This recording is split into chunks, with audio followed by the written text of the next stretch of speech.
আসসালামু আলাইকুম, welcome to BD এডিটিউব। এ পর্বে আমরা নবম শ্রেণীর ইতিহাস ও সামাজিক বিজ্ঞান বিষয়ের যে ষান্মাসিক মূল্যায়ন, এই মূল্যায়নের প্রশ্নের উত্তর নিয়ে আলোচনা করব। তো আমাদের প্রজেক্টটা ছিল, মূল্যায়ন প্রজেক্টের নাম ছিল পরিবার ও সমাজে আমাদের ভূমিকা।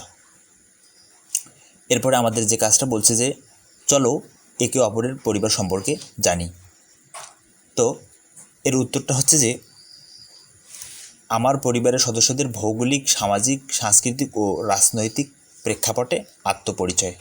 এটা আমাদের আত্মপরিচয় দিতে বলছিল 4টা বিষয়ের উপর ভিত্তি করে: ভৌগোলিক, সামাজিক, সাংস্কৃতিক ও রাজনৈতিক। তো এর উত্তরটা আমরা সাজিয়েছি এভাবে যে ভৌগোলিক প্রেক্ষাপটে মূলত জন্মস্থান।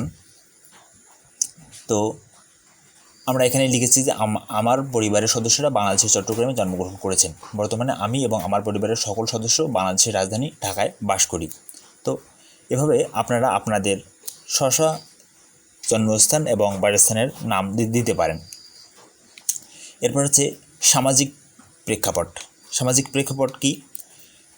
সামাজিকভাবে আমার পরিবার মধ্যবিত্ত শ্রেণীর। আমার বাবা একজন চাকুরিজীবী, আমার বড় ভাই বিশ্ববিদ্যালয়ের শিক্ষার্থী, আমি নবম শ্রেণীর শিক্ষার্থী, আমার মা একজন গৃহিণী, এবং ধর্ম আমার পরিবার মুসলিম ধর্মের অনুসারী।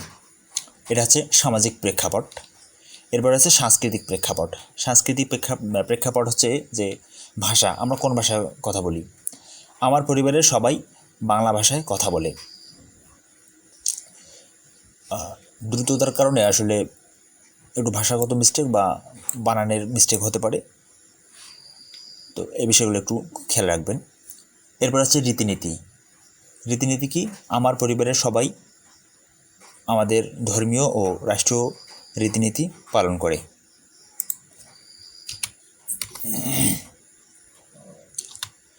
এরপর আছে শিল্প ও বিনোদন।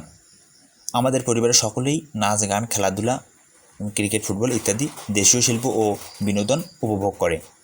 খাদ্য, আমার পরিবারের সবাই বাঙালি খাদ্যাভ্যাসে অভ্যস্ত বা বাঙালি খাবারে অভ্যস্ত। এই হচ্ছে আমাদের সাংস্কৃতিক প্রেক্ষাপট। এরপরে রাজনৈতিক প্রেক্ষাপটে আমাদের পরিচয় হচ্ছে যে রাজনৈতিক দৃষ্টিভঙ্গি। এখানে আমাদের রাজনৈতিকভাবে আমরা মুক্তিযুদ্ধের চেতনায় বিশ্বাসী। এরপরে পরিবারের সদস্যদের আচরণগত প্যাটার্ন, অর্থাৎ আমার পরিবারের সদস্যদের আচরণগত প্যাটার্ন কীরকম। আমার বাবা, প্রথমত বাবার পরিচয় দেওয়া হচ্ছে। সমাজের সবার সাথে বন্ধুসুলভ আচরণ করেন এবং যোগাযোগ রক্ষা করেন। যে কোনো ধরনের সংঘাত দ্রুত মোকাবিলা করেন। কোনো সিদ্ধান্ত গ্রহণের ক্ষেত্রে অনেক সময় নেয়। যে কোনো পরিস্থিতি মোকাবিলা করার মতো ধৈর্য আছে। এরপর আছে ভাইয়ের ক্ষেত্রে যেটা বলা হচ্ছে যে সবসময় দেরি করে যে কোনো কাজে এবং খেলাধুলা করতে পছন্দ করে।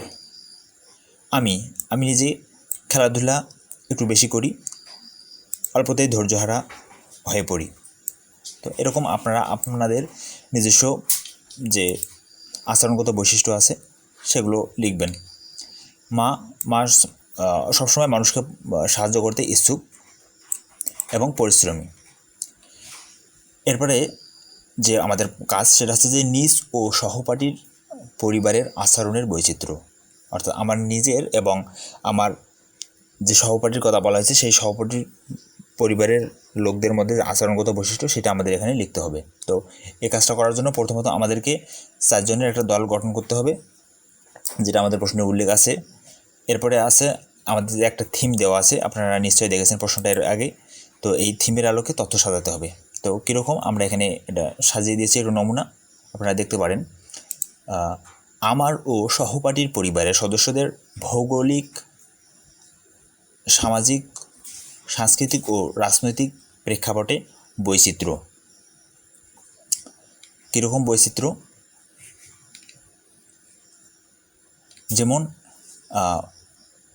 ভৌগোলিক ক্ষেত্রে আমার বাংলাদেশের চট্টগ্রামে আমার জন্মগ্রহণ বাংলাদেশের চট্টগ্রামে এবং বসবাস হচ্ছে ঢাকায়।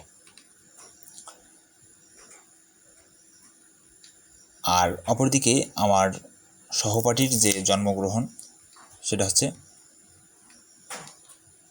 ঢাকায়।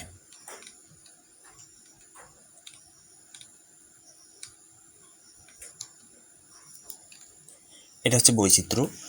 এরপরে আমার বাবা একজন চাকুরিজীবী আর সহপাঠীর বাবা হচ্ছে বড় ব্যবসায়ী, এটা হচ্ছে একটা বৈচিত্র্য। এরপরে বড় ভাই সহপাঠীর আমার বড় ভাই হচ্ছে বিশ্ববিদ্যালয়ের শিক্ষার্থী, আর অপরদিকে সহপাঠী তার পরিবারের সবার বড়।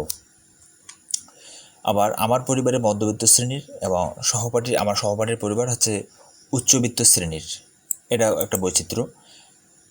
আর আমার পরিবার দেশীয় শিল্প ও বিনোদন উপভোগ করে, অপরদিকে সহপাঠীর পরিবার পাশ্চাত্য সংস্কৃতি ভালোবাসে, পশ্চিমা সংস্কৃতি।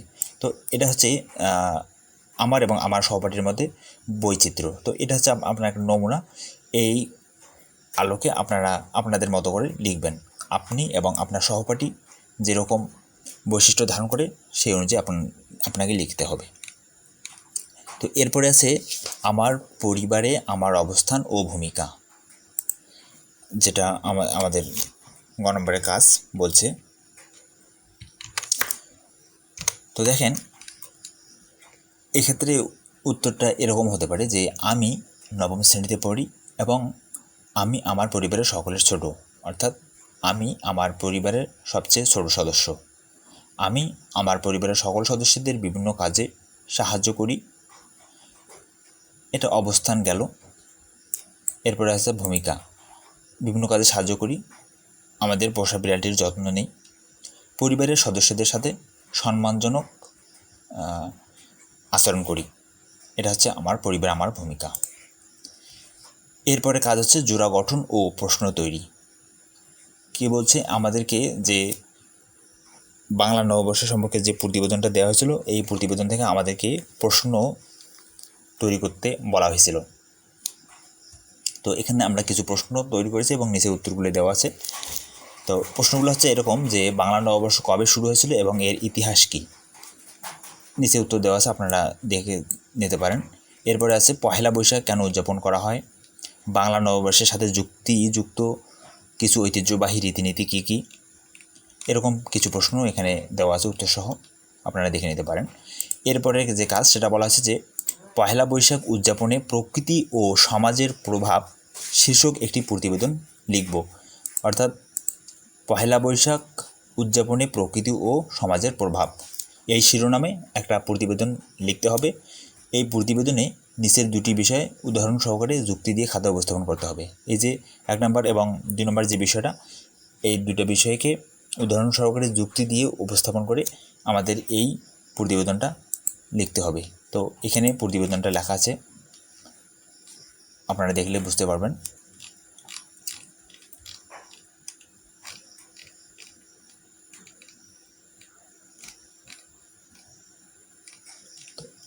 এর পরবর্তী অংশে আমরা যদি দেখি, এরপরে আমাদের কাজ আছে যে সতীর্থ মূল্যায়ন। এখানে কোনো কাজ নেই, এখানে আপনার সহপাঠীর নাম দেবেন আর তার ইউনিক আইডি বা রোল নাম্বার এখানে দিবেন। দেওয়ার পরে এই সব ঘরে টিক চিহ্ন দেবেন, কাজ শেষ।